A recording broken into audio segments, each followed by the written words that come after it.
Shalom, friends. Akib here from Israel in 5, and I want to invite you to take part in a very important campaign of Meir Panim to help rebuild Israel after this war. This war brought a lot of devastation to so many individuals and families. Families that lost loved ones, families that lost their homes, their stability, their financial support, their financial sources.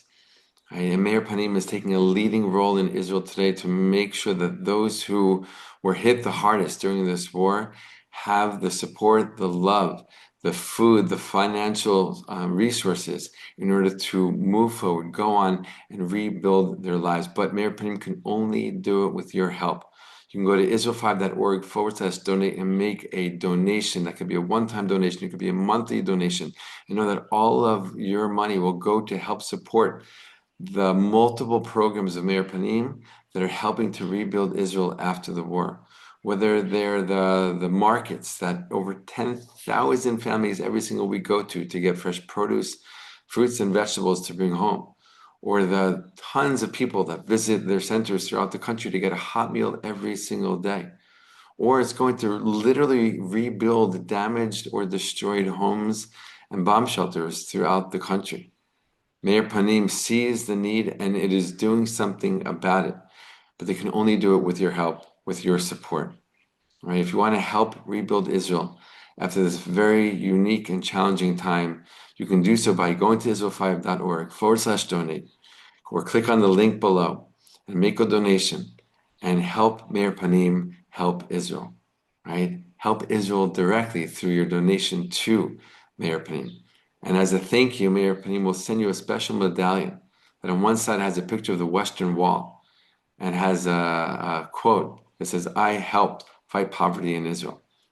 Right? You will be one of those people on the front lines of helping Israel after the war, helping Israel to rebuild, helping Israelis get their lives back together, to rebuild their lives, to move forward with stability, with support, with honor, and with respect.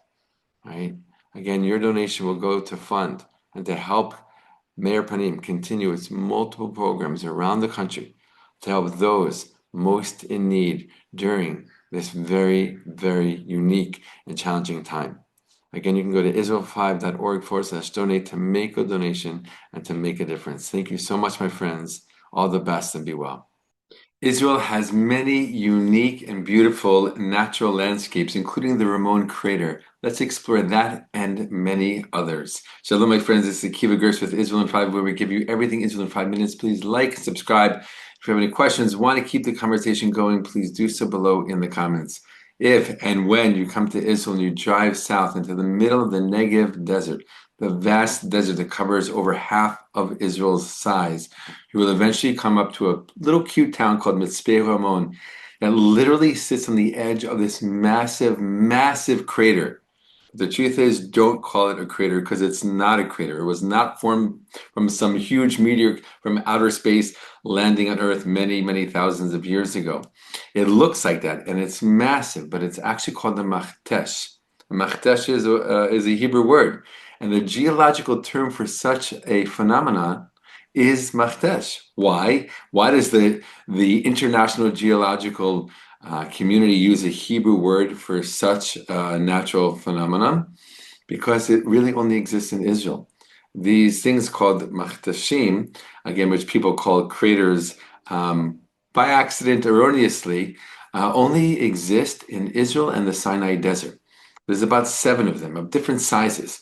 And the one in the middle of the desert, right by this town, Makhtesh Ramon, is massive. You can drive through it. It takes about 45 minutes just to drive through it. You can hike through it for days and days. I've done it myself. It's a beautiful, beautiful place.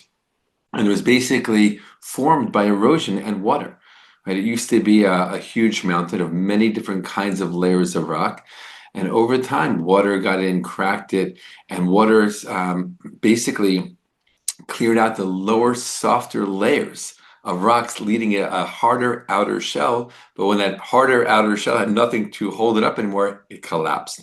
And you can really see that when you go and visit the Makhtesh, not the crater, but the Makhtesh.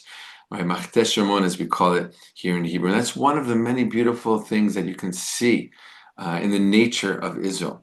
And Israel, though it's just the size of the state of New Jersey, it's filled with all kinds of interesting and beautiful and unique things about its nature. Right? For example, you literally in the wintertime, you can go skiing on the Hermon mountain in the north, jump in your car, drive a few hours, maybe 3 hours south, and be in the middle of the desert and go for a suntan. It's an amazing, amazing thing. Right by the desert, right by some of the parts of the desert, by the Judean desert, you have the Dead Sea, right, which is 10 times saltier than the Mediterranean Sea. It is the lowest place on Earth, 430 meters below sea level, right? So it's an amazing thing that this little tiny country has so many different unique and extraordinary facets of its nature, right? You can also go to the Sea of Galilee, which is actually connected to the Dead Sea through the Jordan River. Right? The Jordan River in the north flows into the Sea of Galilee, then flows out of the Sea of Galilee, makes its way through the Jordan Valley to the Dead Sea, where it stops, where it ends. That's its resting point. Right? It doesn't flow on from there. But the Sea of Galilee is also unique. It's the lowest freshwater lake in the entire world. Right? It's an amazing, amazing thing. All right, so many different beautiful and unique aspects of nature packed into a small country. Go to the shore along the Mediterranean Sea, you have beach after beach after beach. Even though there's been a lot of development here in Israel over the past century plus, still there remains so many beautiful beaches. In the short coastline that Israel has, we have over 100 beaches. It's an amazing thing. I live right next to one, about 10 minutes down the road from one, or two or three actually. And they're gorgeous, they're beautiful, and they add so much to life here. So again, in this small little country, the size of New Jersey, you can drive around for a few hours and see so many different unique, extraordinary, and beautiful natural landscapes and aspects of nature from the crater, not the crater, see, I even called it a crater, a Makhtesh in the middle of the desert, the Dead Sea, right, the lowest point on earth, the Sea of Galilee, the snow of the Hermon and the beaches of the Mediterranean. It's got a lot here to offer in this tiny little country. All the best, my friends, and be well.